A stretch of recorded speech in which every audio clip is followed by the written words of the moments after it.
শুভ সন্ধ্যা। Daily market আপডেটে আপনাদের স্বাগতম। সূচক 1.84 পয়েন্ট বা 0.03% বৃদ্ধি পেয়ে 5,257 পয়েন্টে স্থির রয়েছে।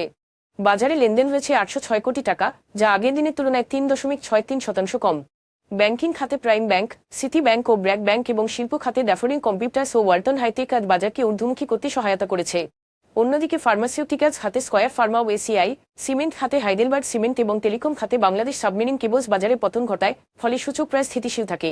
খাতভিত্তিক পারফরমেন্সে আইটি খাত সর্বোচ্চ 1.35% বৃদ্ধি পেয়েছে এবং আরেকটি আইটি সংশ্লিষ্ট খাত 0.97% লাভ করেছে।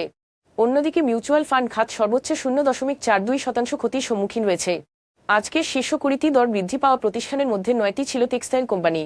Legacy footwear, VFS trade dyeing এবং মীর আক্তার হোসেন সর্বোচ্চ দর বৃদ্ধি পেয়েছে।